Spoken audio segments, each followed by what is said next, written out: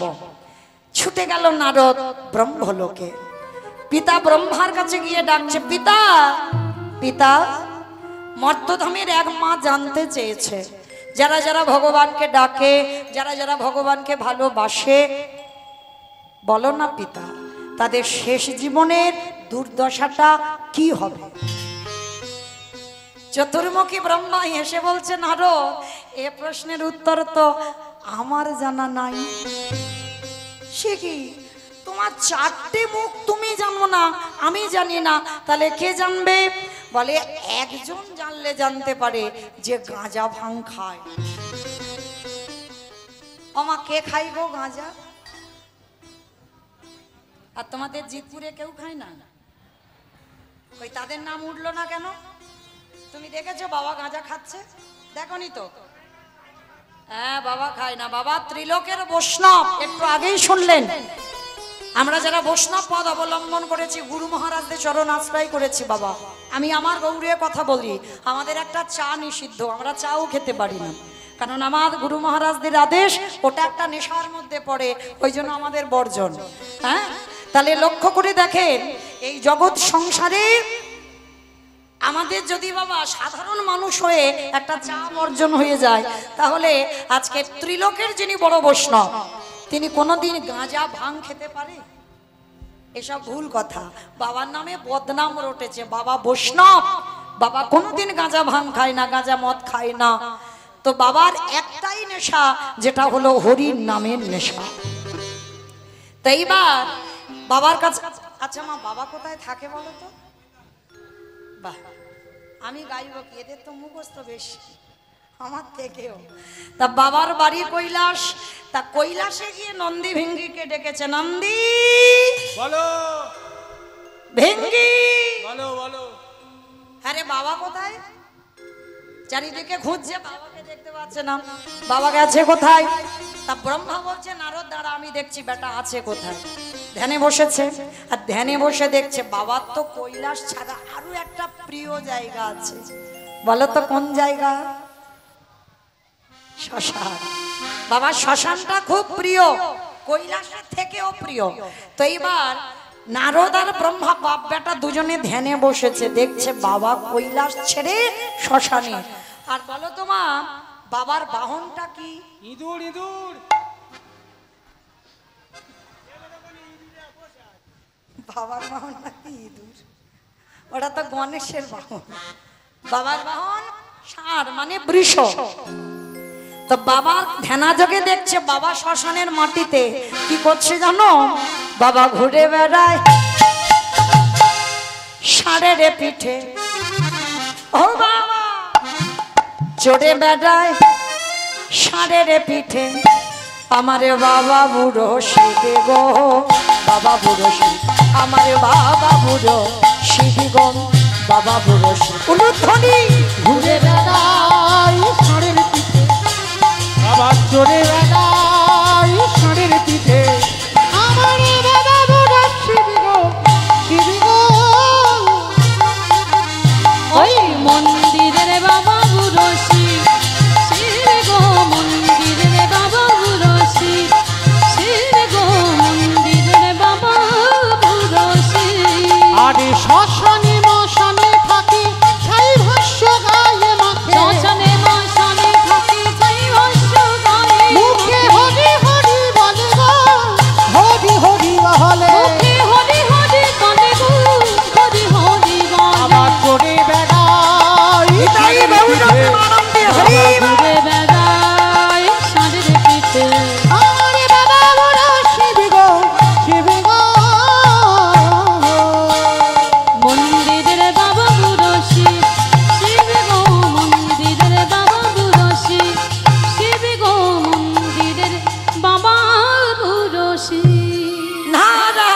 নারায়ণ নারায়ণ নারায়ণ। বিনাটা করে নিয়ে শিব ঠাকুরকে গিয়ে প্রশ্ন করলো, ভোলানা, যারা যারা ভগবানকে ভালোবাসে, তুমি তো অহর্নিশি ভগবানের ডাকো, যারা যারা অহর্নিশি ডাকে, যারা যারা কৃষ্ণ ধ্যান, কৃষ্ণ প্রাণ, কৃষ্ণ ছাড়া কিছু জানে না, বলো না ভোলানাথ, তাদের শেষ জীবনের দুর্দশাটা কি হয়? বাবা হেসে বলছে, নারো, এ প্রশ্নের উত্তর তো আমার জানা নাই। হাই ভগবান, আমি জানি না, আমার বাবা জানে না, তুমি শিব জানো না, তাহলে জানে কে? বলে একজন জানলে জানতে পারে, যে নামের নাম। নামের নামই কে? ভগবান। বলে চলো ভগবানের কাছে যাওয়া হোক। তিনজনই ভগবানের কাছে গেছে, ব্রহ্মা, বাবা ভোলানাথ আর দেবর্ষি নারদ। ভগবানের কাছে গিয়ে প্রশ্ন করলো, প্রভু, যারা যারা ভগবানকে ডাকে, সেবা পূজা করে, তার অন্তিম দশাটা কি হয়? ভগবান হেসে বলছে, নারদ, এ প্রশ্নের উত্তর তো আমার জানা নাই। সে কি? তোমার নাম জগতের জীব শুনছে, তোমার নাম জগতের জীব গাইছে, আর তুমি জানো না ভগবানকে ডাকলে কি হয়? বলে না নারদ, তবে হ্যাঁ, তোমার এই প্রশ্নের উত্তর তারাই দেবে। কারা জানো? যারাই আমার নাম ভালোবাসে, যারাই আমার নাম শ্রবণ করে, নয়ন জলে বক্ষ যুগালে ভাষা, কৃষ্ণ ধ্যান, কৃষ্ণ জ্ঞান, কৃষ্ণ চিন্তা, কৃষ্ণ মরণ, কৃষ্ণ সর্বস্ব ধাম। যারা ভগবানের নাম শুনতে শুনতে, গাইতে গাইতে গাছে তলায় নিশি যাপন করে, যারা কৃষ্ণ ছাড়া আনে জানে না, চলে যাও, তাদের কাছে গেলে তুমি উত্তর পেয়ে যাবে। ভগবান যেই না বলা, নারদ বলছে, ঠাকুর, তোমার কথা শুনে হাসি পেল। বলে কেন? বলে ঠাকুর, তুমি যে ভক্তের উদাহরণ দিচ্ছ, ও কোটি কোটি পাওয়া যায়। কি বাবা, আমি যে যে কথা বললাম, কোটি কোটি পাওয়া যায় না? কৃষ্ণ বলে কি কাঁদেন না? আমি কাঁদি না? আমার সম্প্রদায় কাঁদে না? না আপনারা কাঁদেন না? তাহলে আমরাও তো কৃষ্ণ ভালোবাসি, কিন্তু এখানে এতজন ভক্ত আমরা আছি, যারা দাঁড়িয়ে আছেন, যারা বসে আছেন, আমি কীর্তনিয়া সম্প্রদায়, একজন এখানে কেউ বলতে পারবেন কৃষ্ণকে ভালোবাসবার পর আমাদের অন্তিম গতিটা কি হবে, আমার মৃত্যু কিভাবে হবে? কেউ বলতে পারবো না। তার নারদের প্রশ্ন এইটাই, প্রভু, তুমি যে ভক্তের কথা বলছো অনেক পাওয়া যায়, তা তুমি নির্দিষ্ট করে বলো না কোন ভক্তের কাছে গেলে উত্তর পাবো? ভগবান হাসছে আর বলছে, নারদ, আমারও অনেক দিনের ইচ্ছা, আমি একটু ভক্তের বাড়িতে যাব, তা চলো তোমার দৌলতে আমারও যাওয়া হয়ে যাক। বলে ঠাকুর, তাহলে আমরা কোথায় যাব ভক্তের বাড়ি? বলে মর্তধাম। যেই না মর্ত বলেছে, নারোত্তম নিয়ম চমকে উঠল। ঠাকুর, মর্ত? মর্তে তোমার ভক্ত? ওরা তো খেতে যায়, ঘুমাতে যায়, আর সিরিয়াল মোবাইল দেখতে যায়, ওইখানে তোমার ভক্ত আছে? ভগবান হেসে বলছে, নারদ, ওরা খাক, দাগ, ঘুমাক, টিভি, মোবাইল সব দেখে, কিন্তু তুমি জানো না এমন এমন ভক্ত আছে ওদের মধ্যে যাদের চরিত্র শুনলে তোমার হৃদয়টা কেঁপে উঠবে। তাই চলো আজকের আমি মর্তের মাটিতে সেই রকম একটা ভক্তের বাড়িতে নিয়ে যাব। ঠিক আছে চলো প্রভু। দাঁড়াও, এ বেশে নয় কি বাবা, এখানে যদি ভগবান দুম করে মর্তে ব্রহ্মা বিষ্ণু মহেশ্বর আর নারদ আসে, কেউ কানা হব, কেউ খোঁড়া হব, কেউ বোবা হয়ে যাব, কারণ সেই রূপ দেখবার নয়ন সবার এখন হয়, সব নয়নে দেখা যায় না। দন্তেশ্বর সব মানে সর্বস্ব, আর এখানে যারা দাঁড়িয়েছো বসেছো, আমি কীর্তনিয়া সম্প্রদায়, তালবেশ সবস্ব মানে মরে আছে। এ মরা দুটো চোখে কোনোদিন ভগবান এলে দেখা যাবে না, সঙ্গে সঙ্গে নয় তুমি অন্ধ হয়ে যাবে, নয় বোবা হয়ে যাবে, নয় খোঁড়া হয়ে যাবে। ওই জন্য ভগবান হেসে বলছে, নারদ, মরতে যেতে গেলে আমাদের ছদ্মবেশ নিতে হবে। ঠিক আছে চলো ঠাকুর।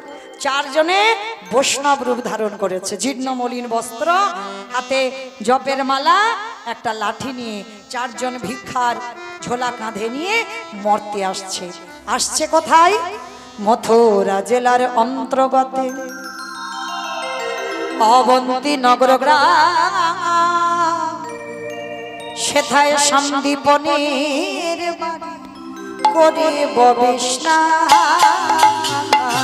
মথুরা জেলার অন্তর্গতে অবন্তী নগর গ্রাম সেথা সন্দীপনের বাড়ি করিব বিশ্বাস। ওগো যাব আমরা ভক্তের ঘরে বলে যাব আমরা সেই ভক্তের ঘরে ওগো বিশ্রাম লয় মার তোরে বলে যাব আমরা সেই ভক্তের ঘরে। মথুরা জেলার অন্তর্গতে অবন্তী নগর গ্রাম। আর এই অবন্তী নগর গ্রামে ভগবানের গুরুদেব থাকতেন যার নাম সন্দীপনী মণি। এইবার একটু মন দিয়ে শুনবেন কেমন, একদম যেন নিস্তব্ধ, এক মন থেকে দুমন হয়ে না যায়। এই সন্দীপনী মণি কেমন ভক্ত ছিল। সাধারণ এখানে আমরা সবাই ভক্ত মা, আমাদের সঙ্গে মিলবে না, একেবারে অন্য ধরনের ভক্ত। কিরকম না, এই সন্দীপনী মণির একটা সংকল্প ছিল। কি সংকল্প জানো? সবার আগে ব্রহ্ম মুহূর্তে ঘুম থেকে উঠবে। ব্রহ্ম মুহূর্ত কাকে বলে? সূর্য উদয়ে 1 ঘন্টা 36 মিনিট আগে এই ব্রহ্ম মুহূর্তে। এই যেমন আমাদের আসছে বাবা সামনের মঙ্গলবার নিয়ম সেবা, একটা মাস আমাদের ব্রত, যে যেমন ভাবে পালনই করবে। কেউ হবিষণ্য পাবে, কেউ অনুকল্প পাবে 1 মাস, কেউ আবার নিরামিষ আহার করে, অনেকে যে যেমন ভাবে পারে। তো এই দামোদর মাসে নিয়ম সেবার মাসে নিয়ম সর্বাগ্যে ব্রহ্ম মুহূর্ত স্নান। সূর্য উদয়ে যে টাইম লেখা থাকে পঞ্জিকায় বা সময় অনুসারে, ঠিক ওই সময় থেকে 1 ঘন্টা 36 মিনিট আগে এই সময় 1 মাস আমাদের স্নান করতে হয় ভোরের বেলা। আর দেখবেন বাবা, ভজন যদি করতে হয় এই ভোরের বেলাটাই ভজনের সময়। দেখবেন সারাদিন তুমি অনেকবার সন্ধ্যা আরতি হবে, দুপুরবেলা মধ্যাহ্ন আরতি হবে, অনেক কিছু ভগবানের সেবা সারাদিনই হয়, কিন্তু ভোরের বেলা ওই যে মঙ্গল আরতি, ওর মতো শান্তি তুমি কোনো সময় আরতিতে পাবে না। কেন? ওই সময়টা এই পরিবেশ এতটাই শান্ত যে তুমি ভোরের বেলা ভগবানের সামনেই বসে তোমার হৃদয়টা দুলে উঠবে। তো সন্দীপনী মণির একটা সংকল্প ছিল প্রতিদিন ব্রহ্ম মুহূর্তে স্নান, আর ব্রহ্ম মুহূর্তে স্নান করে সবার আগে অতিথি সেবা। আমরা কি করি বাবা? ভগবান সেবা সবার আগে, তারপরে রন্ধন করে গোবিন্দ সেবা দিই, তারপরে নিজের সেবা। কিন্তু সন্দীপনী মণির সংকল্প, স্নান করব, দরজার ধারে বসে থাকবো, আগে একটা অতিথি সেবা, তারপরে মাধুকুরি যাব, তারপরে গোবিন্দ সেবা, তারপরে নিজের সেবা। কি বাবা একেবারে আলাদা ভক্ত নয়? এখানে কেউ আছে যে স্নান সেরে সর্বাগ্যে আগে অতিথি সেবা দেবে একটা? সন্দীপনী মণির যতদিন জীবিত থাকবে ততদিন এটা সংকল্প। তো ভগবান আজকে লীলাটা করছে দেখেন কেমন। সকাল সকাল 3 জন বৈষ্ণব সেবা দিয়েছে সন্দীপনী মণি। মনে বড় আনন্দ, অন্যান্য দিন একটা করে বৈষ্ণব সেবা হয়, আজকে 3-3টে বৈষ্ণব সেবা হয়েছে। মাধুকুরি গেছে, মাধুকুরিতে যা পেয়েছে রন্ধন করে গোবিন্দ চরণে গেছে। গোবিন্দ সেবায় ডালাটা রেখে কাঁদে আর বলে, দয়াময় ছোট্টবেলা থেকে তোমায় ডাকছি, ছোট্টবেলা থেকে তোমায় ভালোবাসছি, পারো না একবার তুমি আমার ডাকে সাড়া দিতে? বলো না। কি আমি এমন অন্যায় করেছি, কি দোষ করেছি? ওগো দয়াময়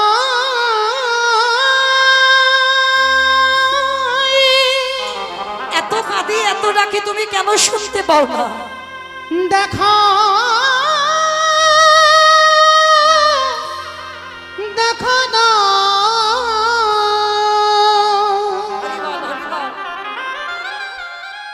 ওগো কৃপা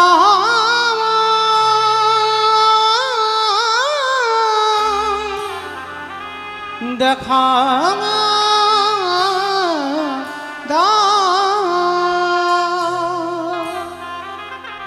আমার চোখের জল কি তোমার চরণে এখনো পৌঁছায় না?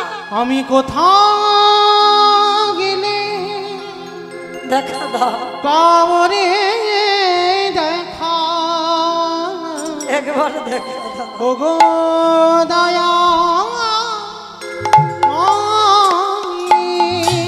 আমি কোথাও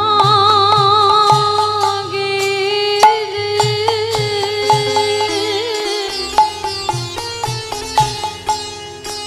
পাবো রে দেখা।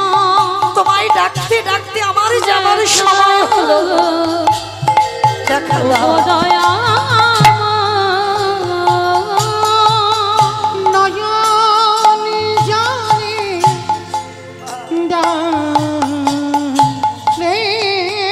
নাকি প্রভু তোমার কৃপা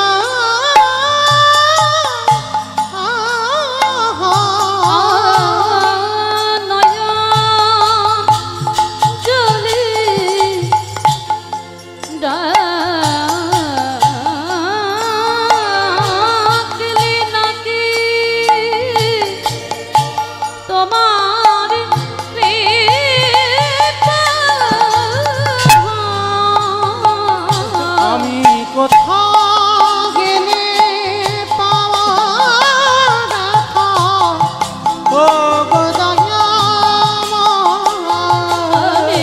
কোথাও গেলে পাবো রে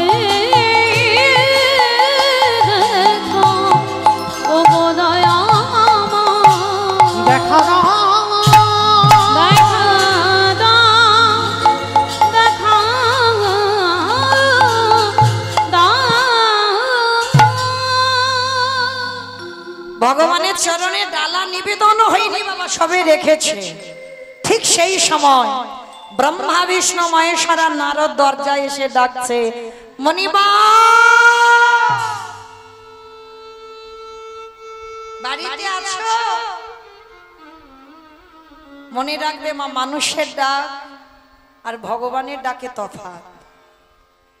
ওই ডাক, ওই আওয়াজ কোনোদিন তোমার কানে বাজেনি। যেই না আওয়াজটা এসেছে না, ডালা নিবেদন হয়নি, রেখে দিয়েছে, ছুটে গেছে দরজায়। আর ছুটে গিয়ে দেখছে বাবা 4 জন বৈষ্ণব দাঁড়িয়ে আছে। আচ্ছা বলো তোমা, আগে অতিথি সেবা না আগে ভগবান সেবা? অতিথি সেবা জানি সবাই, মানি কজন? আগে অতিথি পরে ভগবান, এটা আমরা জানি সবাই। মানি কজন? চরণ ধরে বলে যাই না, যদি এই হতভাগিনীর কথা মনে থাকে। ভগবান বারবার বলছে, আমা হতে নাম বড়, নাম হতে ভক্ত বড়, ভক্ত হতে ভক্তির পদধূলা বড়। চেষ্টা করবেন সবার আগে অতিথি আপ্যায়ন। বিশেষ করে যদি কোনোদিন বাবা দেখবেন তোমার ভাগ্যে দুপুর বেলা, অতিথি কাকে বলে? যার তিথির জ্ঞান নেই, যে বলে আসবে না, বিনা নিমন্ত্রণে আসে, তাকেই অতিথি বলে। কারণ তুমি যদি ফোন করে কেউ আসে, তার জন্য তো রন্ধন করেছো, সেটা অতিথি নয়। অতিথি তাকে বলবে যার তিথির জ্ঞান নেই, সময়ের জ্ঞান নেই, যে টাইম জেনে আসে না, হঠাৎ তোমার দুম করে তোমার বাড়ি এসে গেল, যার জন্য তুমি রন্ধন করোনি, তোমার বাড়ি সবার খাওয়া হয়ে গেছে, তোমার একার বাকি আছে। আমি চরণ ধরে বলবো মা, একটা দিন যদি তোমার খাওয়া নাও হয়, আগে অতিথি সেবা। বলা তো যায় না, ভগবান কোন রূপে কোন বেশে তোমার ঘরে আসে, সেই সৌভাগ্য অর্জন করিনি মা। সাক্ষাতে ভগবান দেখব, ভগবান সেই রূপে তোমাকে দেখা দেবে না। আর যদি মা আসে, ভগবান তোমাকে ছদ্মবেশে দেখা দেবে। তা যদি কোনোদিন এইরকম কেউ এসে যায় আর এমন বেশি আসবে, দেখবে যাকে দেখে মানুষ ঘৃণা করবে, ভগবান একটু ঘষে মেজে নেবে না। ওই জন্য কথা আছে না, আগে মানুষকে ভালোবাসো। তুমি যত শিক্ষিত হও না কেন, যত পণ্ডিত হও না কেন, মানুষকে যদি জীবনে ভালোবাসতে না পেরেছো, এ জীবনে তুমি ভগবানকে ভালোবাসতে পারবে না। আগে মানুষকে ভালোবাসো। মানুষের মধ্যে, প্রতিটা জীবের মধ্যে ভগবান বিরাজমান।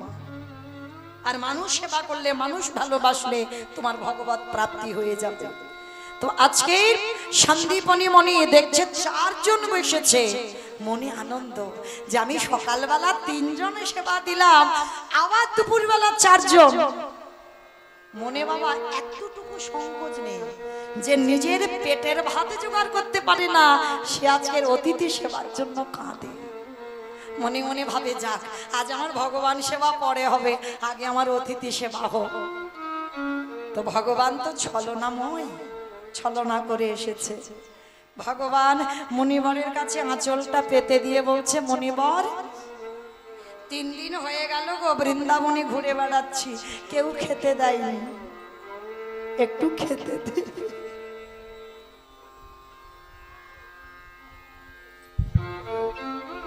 যিনি বিশ্বের স্রষ্টা মালিক ভগবান, যার কোনো কিছু অভাব নেই, সেই ভগবান ভক্তের বাড়ি খেতে চেয়েছে। তাও এমন ভক্তের বাড়ি খেতে চাইলো যে নিজের পেটের ভাত জোগাড় করতে পারে না। এটাই আমার ভগবানের নীতি বাবা। যারা থাকে ভগবান তার বাড়ি যায় না, যার কিছু থাকে না ভগবান আগে তার বাড়ি গিয়ে দাঁড়ায়। কারণ যার যত জগতে তালা বাড়ে, তার জ্বালা বেড়ে যায়।